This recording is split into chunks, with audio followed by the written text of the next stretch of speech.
I was living a peaceful, happy life with my son, until the day his wife stepped into our home. From that moment, everything began to change. The bond between mother and son slowly cracked, and love turned into silence. Then came the night of my son's birthday, the night my daughter-in-law threw scalding coffee across my face. And the most painful part wasn't the burn. It was seeing my son stand beside her. That night, I made a promise to myself, a promise that would change everything. My name is Eleanor Grant. I'm 60 years old, and I live in a quiet corner of Portland, Oregon, surrounded by maple trees that turn gold every autumn. My husband, Daniel, passed away 10 years ago, leaving behind a house filled with his memories and the only piece of him I had left, our son Lucas. After Daniel's death, I poured my entire heart into raising Lucas. He was my pride, my purpose, my reason to wake up every morning. I worked part-time at the local library for years, and whatever I earned went into Lucas's education and his future. He was a good boy, gentle, respectful, and full of dreams. Every morning, I used to wake up before the sun, brew a fresh pot of coffee, and make breakfast for the two of us. The smell of pancakes and roasted coffee would fill the kitchen, and I'd hear his footsteps coming down the stairs, his sleepy voice saying, "Morning, Mom." I lived for those words. We'd sit across from each other at the kitchen table, just like we did when he was a child, and talk about everything, his work, his friends, his plans for the future. I still remember him saying once, "Mom, no matter where life takes me, I'll always take care of you." I believed him. I had no reason not to. Our home was small but warm. The walls were covered with family photos.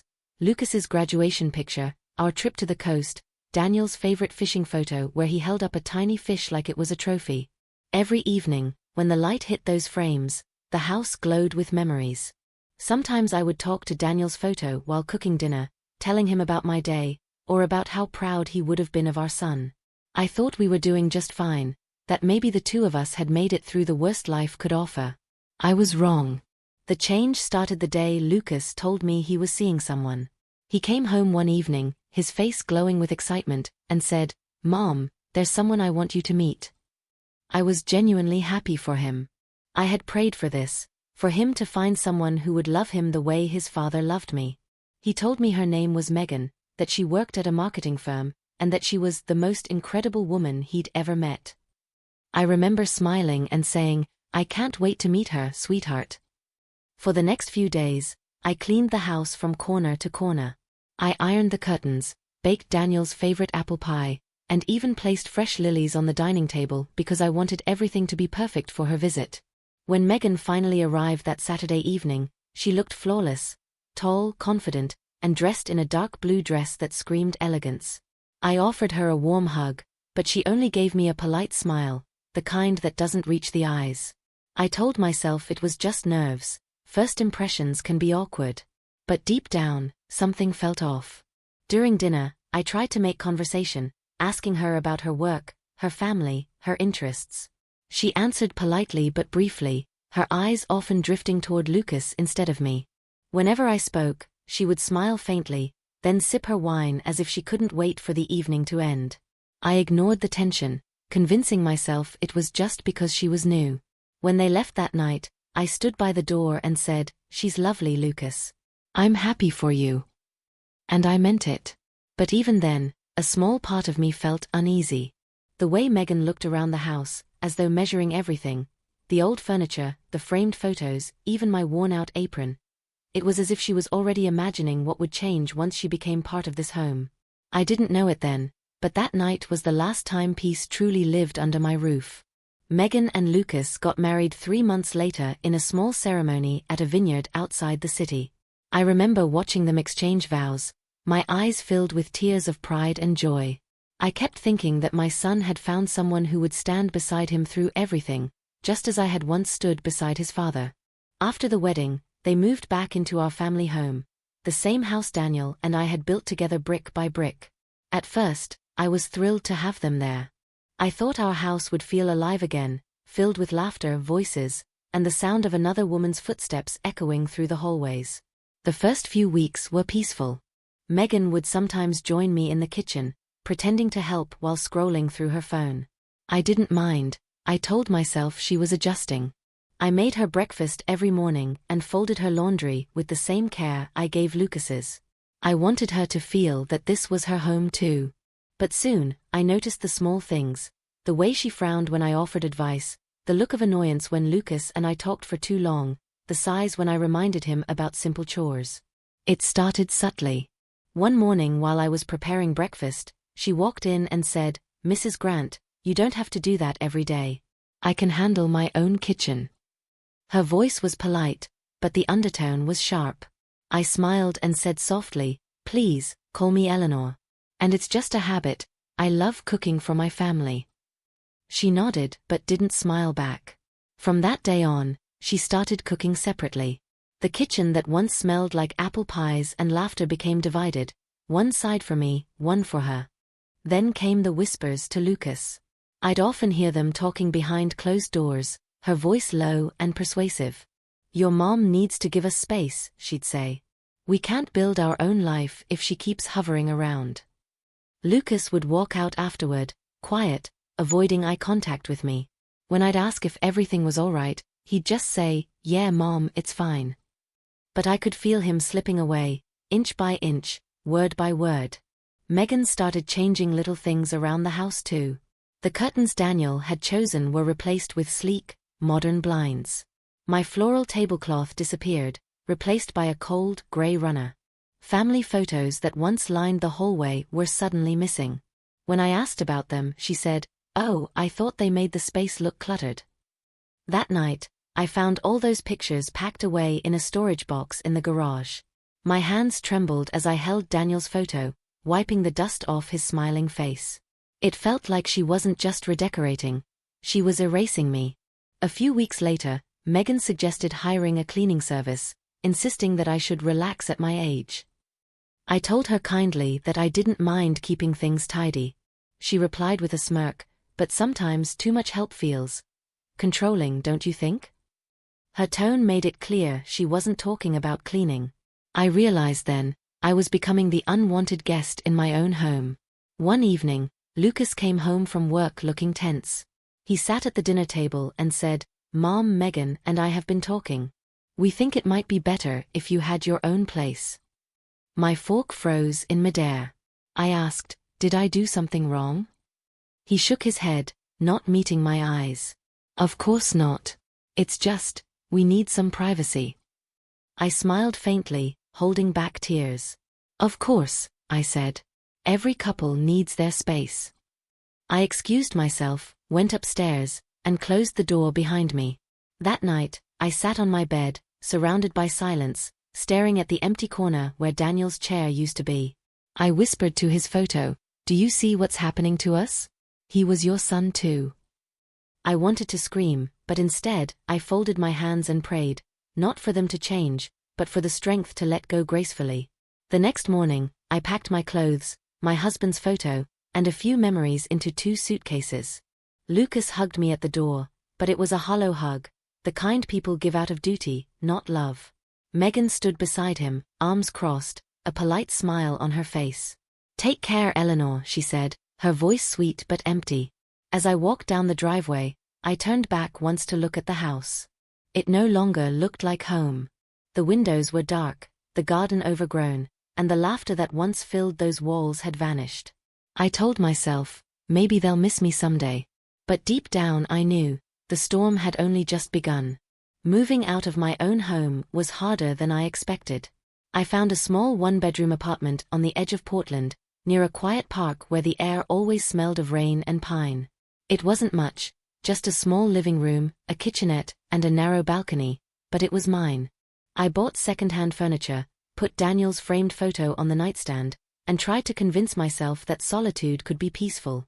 Every night, I made tea for one, sat by the window, and told myself that this separation was temporary, that Lucas would come around. For the first few weeks, he did visit. He'd come by after work, bringing groceries or small things I needed. Light bulbs, fruit, flowers. We'd sit on my balcony, and for a little while, it felt like old times again. I'd ask him about work, about Megan, and he'd smile, though his eyes always looked tired. "She's doing well, Mom," he'd say, "just busy with her career." I'd nod and change the topic. I didn't want to be the reason he felt torn. I thought if I stayed quiet, I'd keep the peace. But peace never lasts when love turns into duty. Gradually, the visits stopped. The calls became shorter. Sometimes, I'd wait by the phone all day, staring at the clock, telling myself, he must be busy.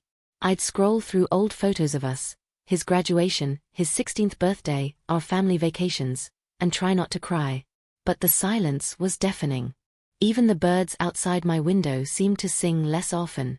Then one afternoon, I saw Megan's post on social media, photos of their new housewarming party. A party I hadn't been invited to.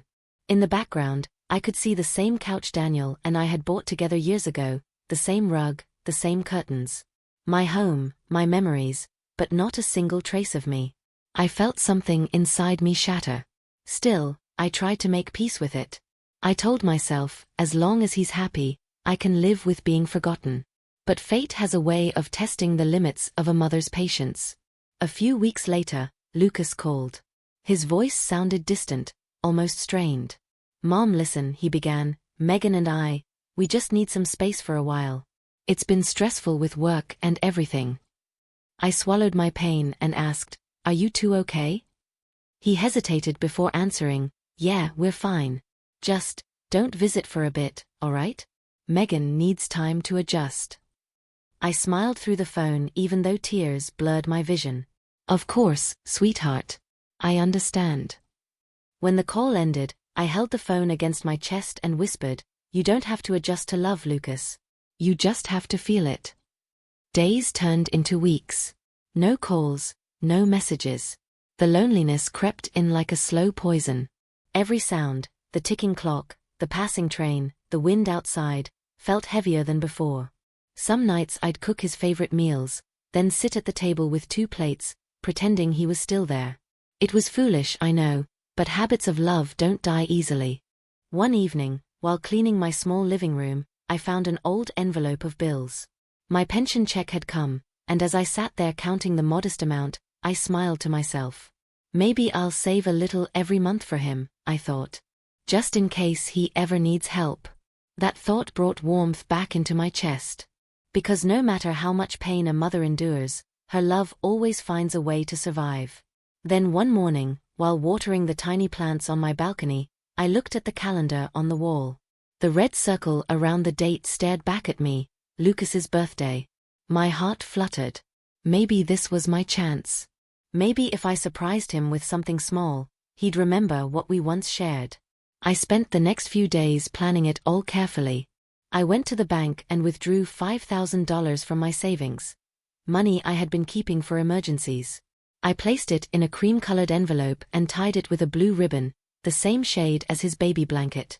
On the front, I wrote in my neat cursive, "For my son, with all my love. Mom." That night, I couldn't sleep. I sat at my small kitchen table, staring at the envelope and the homemade apple pie cooling beside it. My hands trembled slightly, but my heart was full. I wasn't thinking about forgiveness or pride, I just wanted my son to know I still loved him. I whispered to Daniel's photo, "Tomorrow, our boy will see that no matter what's happened, I'll always be his mother." The next morning, I looked at myself in the mirror and smiled faintly. I wore my favorite floral dress, brushed my silver hair, and put on the pearl earrings Lucas had given me on my 55th birthday. I took the pie, the envelope, and a deep breath. For the first time in months, I felt hopeful. I didn't know what awaited me at that house, but I believed, foolishly perhaps, that love would be enough to mend everything. The sky was painted in soft gold that evening as I stood at the bus stop, clutching the pie and the envelope close to my chest. The air smelled faintly of pine and rain, that familiar Portland scent that always reminded me of Daniel. I kept rehearsing in my mind what I'd say to Lucas when I saw him. "Happy birthday, sweetheart. I brought you your favorite pie. I just wanted to see you smile again." My heart beat faster with every passing second. I wasn't nervous about facing Megan. I was hopeful. Hopeful that maybe, just maybe, my son would hug me the way he used to. When I reached their neighborhood, the streets were glowing with strings of light. I could already hear laughter and music coming from a distance. As I turned the corner, I saw their house, our old home, shining brighter than I'd ever seen it before. The yard was filled with cars, laughter spilling from the porch, people dressed beautifully. I paused for a moment at the edge of the driveway, taking a deep breath. It's his birthday, I told myself. No matter what happened, a mother has every right to celebrate her son. I walked toward the door, balancing the pie in one hand and the small gift envelope in the other. Before I could knock, a young man in a black vest, probably one of the caterers, stepped forward and blocked my way. "Excuse me, ma'am," he said politely, "this is a private event." His words stung for a second, but I smiled gently and replied, "I know. I'm his mother." He blinked in surprise, then stepped aside with an awkward nod. Inside, the house was alive with color. There were balloons tied around the staircase, a big golden banner that said "Happy Birthday, Lucas," and the smell of expensive champagne floating in the air. I stood there for a moment, watching my son from across the room, laughing, talking to guests, his hand resting on Megan's shoulder. He looked happy. For a fleeting second, my heart filled with pride. That's all I ever wanted, to see him smile. But then, Megan turned. Her eyes landed on me, and that smile she wore froze into something sharp. The music felt like it stopped, though I knew it hadn't. She whispered something into Lucas's ear, and he turned around, his expression shifting from surprise to unease. I waved softly, trying to show that I came in peace, but the warmth never returned to his face. "Mom," he said, walking up to me. "What are you doing here?" "I came to wish you a happy birthday," I said, forcing a trembling smile. "I baked your favorite pie and brought you something." I held out the small envelope tied with blue ribbon. His eyes softened for a second, but before he could take it, Megan's hand reached out and snatched it away. "What's this?" she said sharply. "You really thought you could just show up here uninvited and hand out charity?" Her voice was loud enough for several guests to turn their heads. My stomach twisted.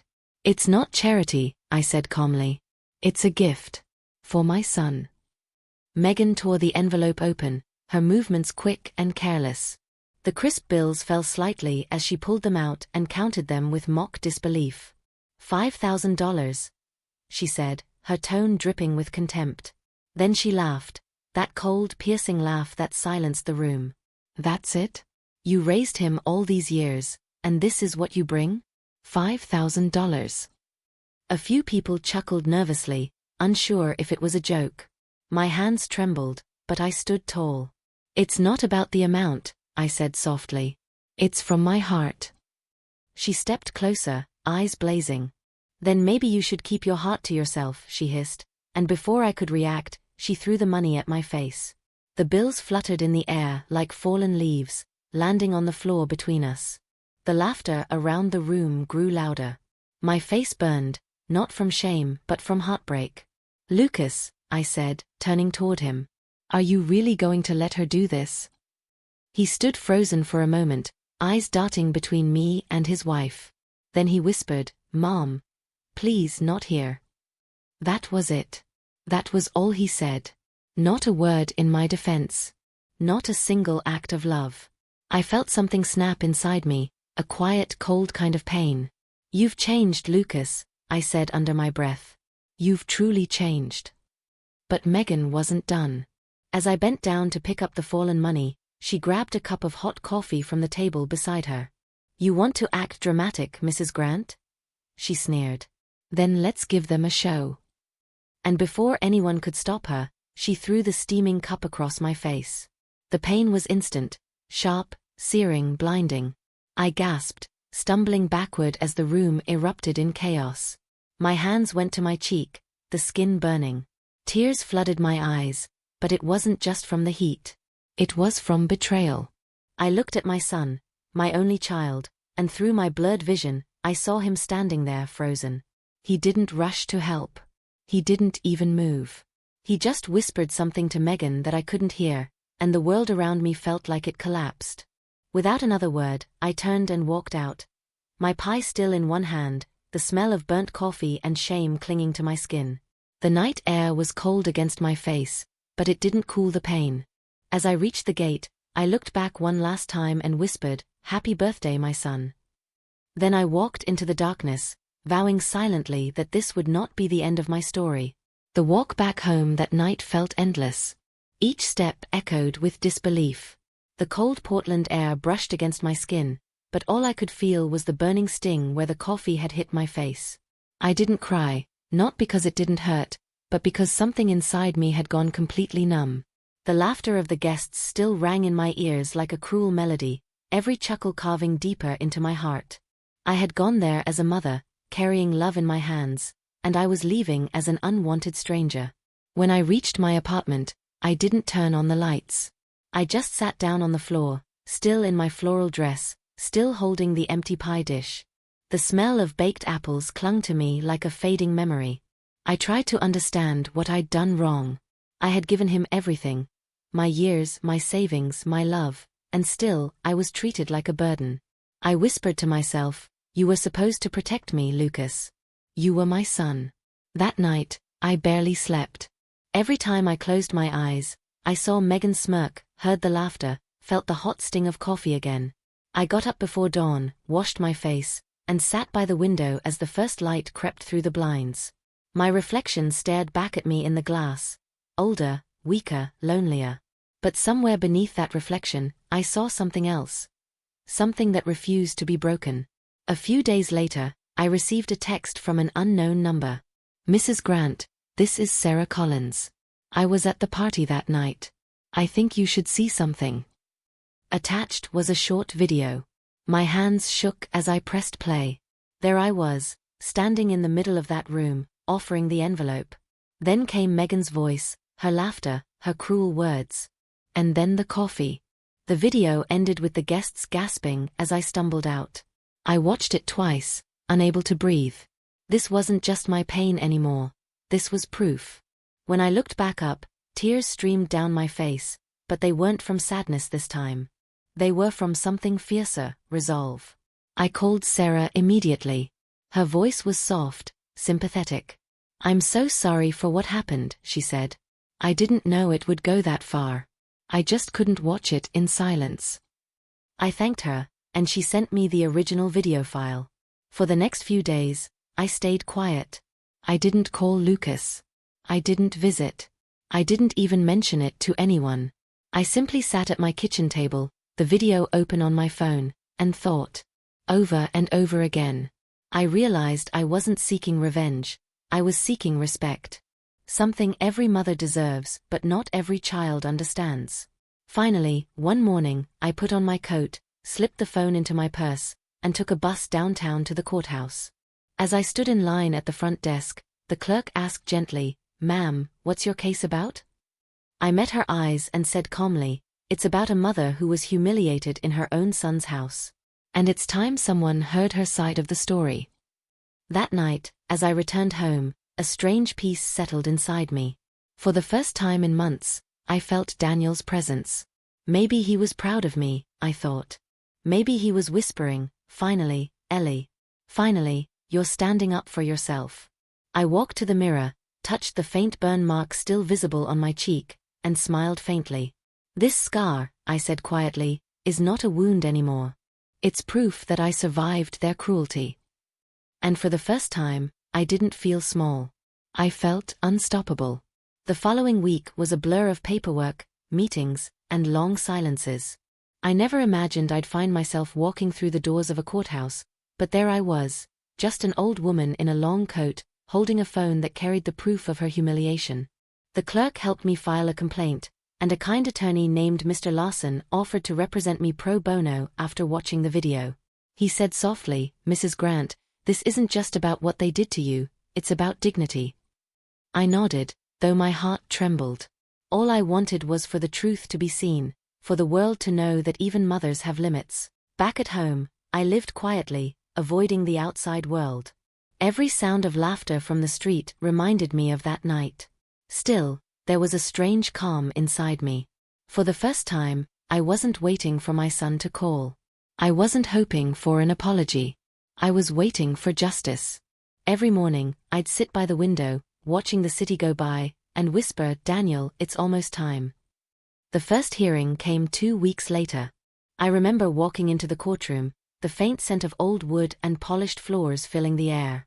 My hands clutched the edges of my handbag as I took a seat behind my lawyer. When Lucas and Megan entered, my heart skipped a beat. Lucas avoided my gaze. Megan, dressed sharply in a black blazer, smirked as if the whole thing was beneath her. I didn't say a word. I didn't have to. The video would speak for me. When the footage played on the screen, the room fell completely silent.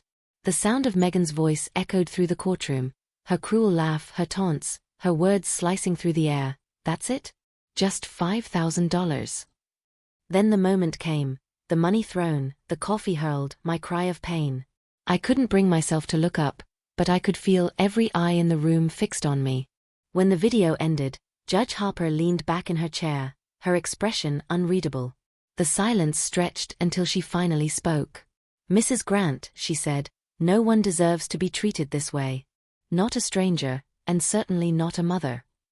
Megan tried to interject, saying it was an overreaction, that it was just a misunderstanding, but the judge raised a hand to silence her. "Humiliation is never a misunderstanding," Judge Harper said firmly. Then she turned to Lucas, who sat motionless beside his wife. "And standing by while it happens is even worse." My lawyer handed the judge the medical report confirming the burn on my face, the witnesses' written statements, and the full-length video. The judge took her time reviewing everything before finally speaking again. "The court finds the defendant, Megan Grant, guilty of public assault and harassment. She will serve 1 year of community service and attend mandatory anger management sessions. As for Mr. Lucas Grant, this court orders him to provide monthly financial support to his mother and issue a formal written apology." I sat there, frozen. It wasn't revenge I felt, it was relief. Justice didn't erase the pain, but it gave it meaning. Megan's smirk had vanished, replaced by disbelief. Lucas looked at me, eyes glistening, but I didn't return his gaze. I simply stood, thanked the judge, and walked out into the crisp Portland air.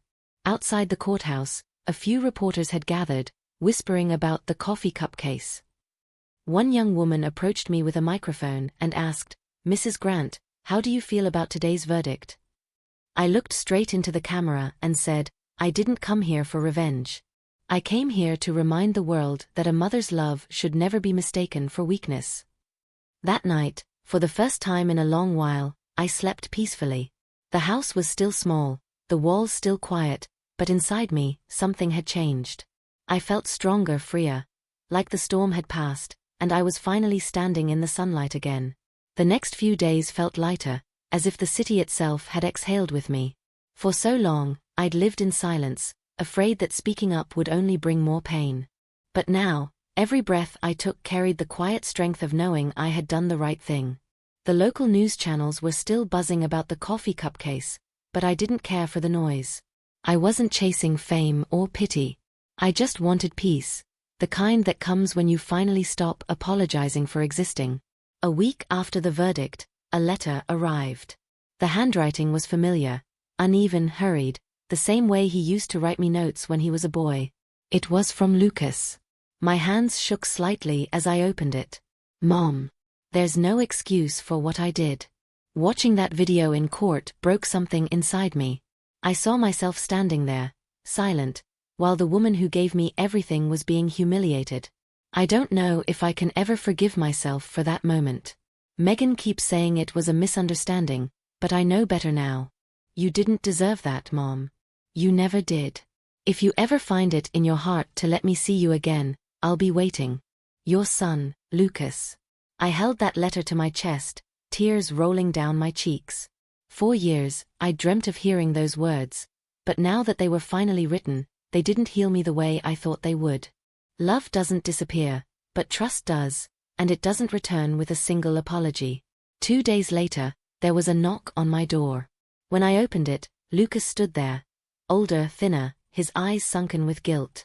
He held a bouquet of lilies, my favorite flowers, the same ones I used to keep on the kitchen table when he was a child.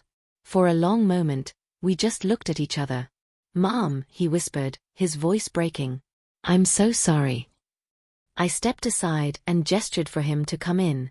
He sat on the edge of the couch, his hands twisting nervously. "She left," he said finally. "Megan." After the court case, She couldn't handle the attention. She moved out. I nodded silently. I didn't ask about her. I didn't need to. What mattered was the man in front of me. My son, stripped of his pride, facing the consequences of his choices. He looked up at me with eyes full of tears. Can we start over? I smiled sadly. Lucas, you'll always be my son. I'll always love you. But I've learned something these past months. I paused, choosing my words carefully. Love doesn't mean losing yourself for someone else. I spent my whole life giving, and I don't regret it, but now, I want to live for myself. He nodded, tears streaming down his face. I understand, he said quietly. I just hope someday you'll let me be part of your life again. I reached out, gently placing my hand on his. Someday, I said softly. But not today. He left quietly, the lilies still in my vase, their scent filling the small room long after he was gone. I watched him from the window as he walked down the street, shoulders heavy but steps steady. Maybe for the first time he was beginning to grow. That night, I stood in front of the mirror, looking at the faint scar on my cheek. I didn't see weakness anymore. I saw proof that I had survived betrayal, humiliation, and heartbreak, and still found the strength to stand tall. I whispered to my reflection, "You did it, Eleanor. You finally found your voice." The next morning, I took a bus downtown, not to the courthouse this time, but to a small, empty storefront I had noticed weeks ago with a for lease sign in the window. It had big glass windows, plenty of sunlight, and just enough space for what I had in mind. When the landlord asked what I wanted to use it for, I smiled and said, "A community center for seniors. A place where no one feels forgotten." He looked at me curiously. "Got a name for it yet?" I nodded. "Yes," I said. "I'm calling it the Senior Smile Center." 6 months later, the once empty storefront on Maple Avenue had transformed into a bright, welcoming place filled with warmth, laughter, and purpose. The walls were painted a soft shade of cream, sunlight poured through the big windows, and photos of smiling seniors covered the bulletin boards. A small sign above the door read in gold letters, "The Senior Smile Center, where every story still matters."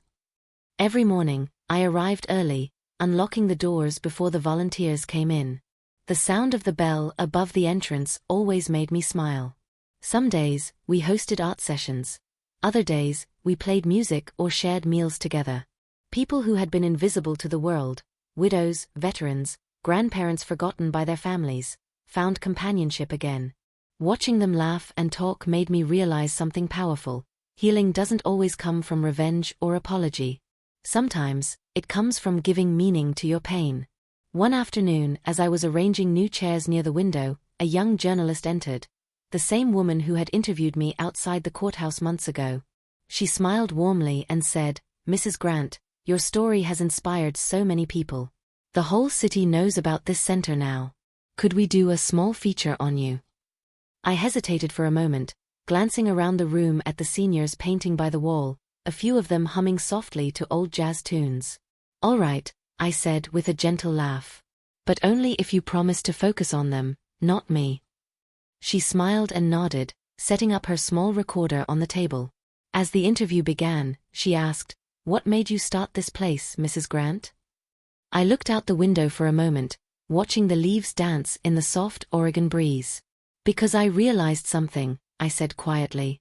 "Love isn't meant to make you smaller. It's meant to lift you up.